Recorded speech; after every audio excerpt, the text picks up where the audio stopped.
We are Anonymous, a global network of independent investigators who expose the hidden wars the world is not meant to see. We are not soldiers, not politicians, and not diplomats. We are observers of power, analysts of conflict, and truth-tellers in the dark corners of warfare. Tonight, we reveal the full story behind one of the most extraordinary law enforcement operations in modern history, the battle that unfolded on American soil, where the line between crime and war vanished in a storm of gunfire, chemicals, and code. It began at 4:12 in the morning, October 6th, 2025.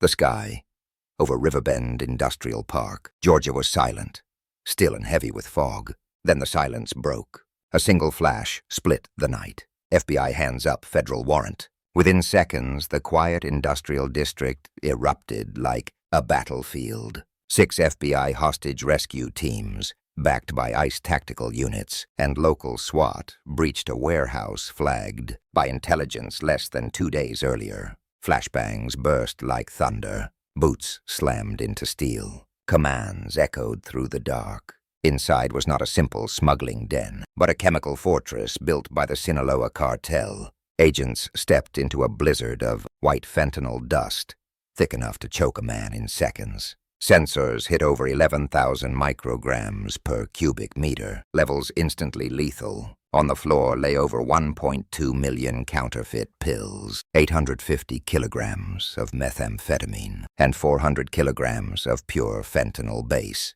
enough to kill 3.5 million people, the entire population of Atlanta and beyond. As they moved deeper, they found more 16 weapons, 13 AR, 15 rifles, 2 M203 grenade launchers, and a modified M4 carbine with thermal optics. Every weapon clean-oiled, loaded. Nearby agents seized $2.7 million in cash and 7 encrypted laptops, transmitting data to servers. In Culiacan, Mexico, command confirmed the phrase, "Target zone secured." But as dawn rose over Georgia, analysts saw the larger pattern. Identical heat signatures were appearing in Tennessee, Ohio, and Michigan. One warehouse, 3 million lethal doses, just one node in a vast system built to flood America. At 5:40 that morning, while forensics teams worked through the ashes of Riverbend, a name flashed across encrypted channels: Rafael Elsombraortega. Once an assassin, now a phantom commander,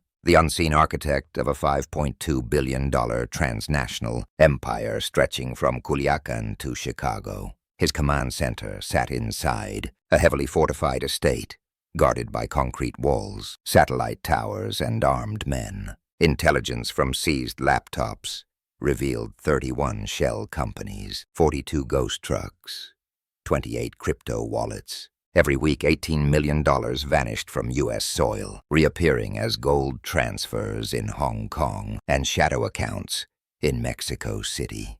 Wiretaps captured his coded voice. "Blue cargo, ready. Shift the river north." Every phrase matched GPS pings from convoys creeping up Interstate 75. Moving chemicals traced to the Georgia lab. His network was alive. Drivers changed weekly. Phones were burned hourly. Routes rewritten every 72 hours. Agents closed in on his compound, but the signal went dark. Then came a single recorded voice. Calm, cold, certain. "Keep looking. You will never catch me." That is when analysts realized the truth. Ortega was not running a cartel. He was conducting a war. A digital war of money code and chemicals designed not to fight America, but to poison it from within. Every truck he moved, every dollar he cleaned, every byte he encrypted was not business. It was warfare disguised as commerce. By 9:45, red icons lit up across FBI screens. Convoys of unmarked trucks moving north through the fog, each carrying the same chemical signature found in Riverbend. Ortega's network was not retreating. It was redistributing. The mission response was immediate. Operation Northern Shield was launched, a joint strike led by the FBI Homeland Security investigations and the U.S. Army, supported by satellite surveillance from Langley. 12 rapid intervention teams 86 agents, 19 armored vehicles, 6 drones, and 2 Black Hawks deployed in less than 20 minutes. At 10:58, near Knoxville, Tennessee, thermal imaging picked up 3 trucks running in close formation. By 11:03, the intercept order was given. Engines roared. The highway turned into a war zone. 1 truck surrendered. The second rammed an armored SUV at 74 miles per hour. The third overturned spilling crates of fentanyl powder and counterfeit pills marked Ortega Logistics Medical Export Division. Inside were rifles, grenade launchers, encrypted radios, and nearly half a ton of narcotics. Then came the unexpected. Overhead radar detected small drones approaching fast. Their heat signatures did not match any U.S. models. Cartel drones. One dived toward the crash site, flashing red. Self-destruct. Snipers fired, destroying it mid-air. 2 others escaped. Ortega still had eyes in the sky. By 11:40, Operation Northern Shield expanded to multiple states. Convoys spotted moving toward Cincinnati and Indianapolis. Analysts realized this was more than a raid. It was a war of movement, intelligence, and adaptation. Under a moonlit ridge near the Tennessee-Virginia border, FBIDA and U.S. Army Special Operations merged into one unit. 2 Black Hawks cut through the fog. Drones painted heat signatures on screens.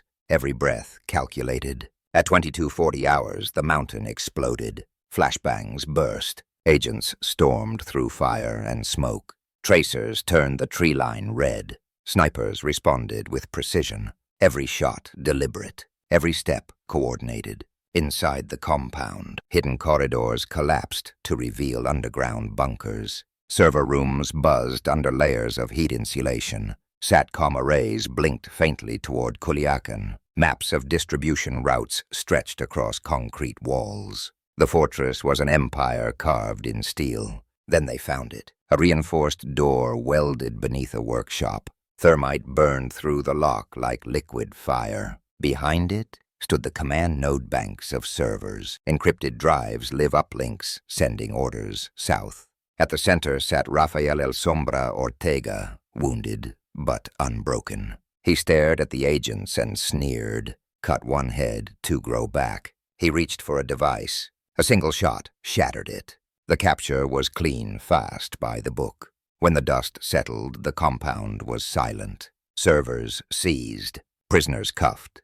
Evidence boxed. Command confirmed. Primary target neutralized. Network collapsed. But the victory felt hollow. In the command post, exhausted officers exchanged nods instead of cheers. They knew what they would stop tonight was only one battle in a longer war. By 6:10 in the morning, the ridge was quiet again. Smoke curled through the trees. Convoys of FBI, DIA, and Army vehicles rolled out, headlights cutting the mist. Inside evidence crates were stacked high. 920 kilograms of fentanyl and precursor chemicals. 1.2 million counterfeit pills. 850 kilograms of meth.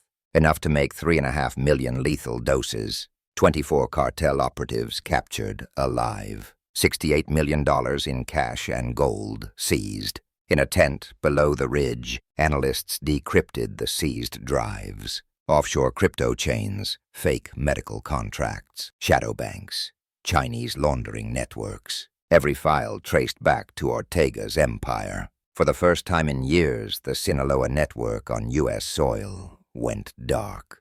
Then a new file decrypted. A single repeating line. Phase 4 routes adapting. Coordinates pointed north. Detroit, Chicago, Buffalo, the industrial heart of America.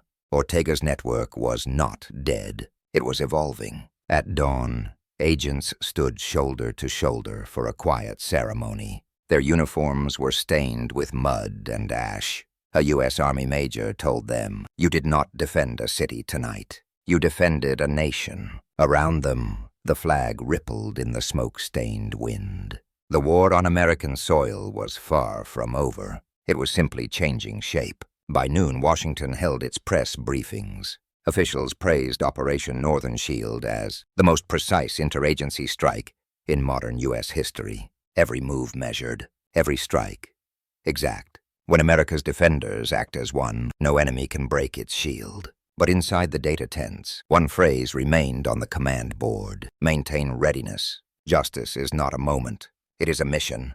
The mission was far from over. When the smoke cleared over Georgia's mountains, America stood a little taller. The battle was done, but the message remained.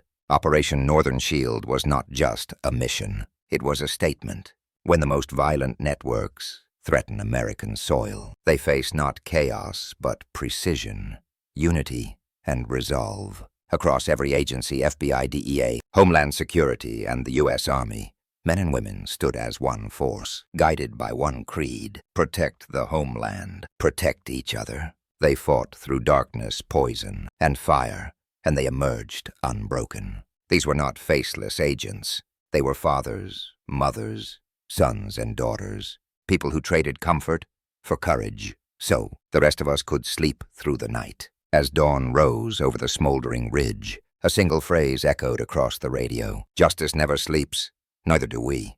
Because America's shield does not belong only to those who wear a badge or a uniform. It belongs to all of us, to every citizen who refuses to look away, to every voice that demands accountability, to every person who believes this nation is worth defending. Freedom is not inherited, it is defended again and again. In the quiet hours when the world is not watching. We are anonymous, so if this story moved you, if it reminded you that truth and courage still matter, then stand with those who stand guard for you. Share this story. Let the world know that as long as America's defenders fight in the shadows, we will speak their names in the light.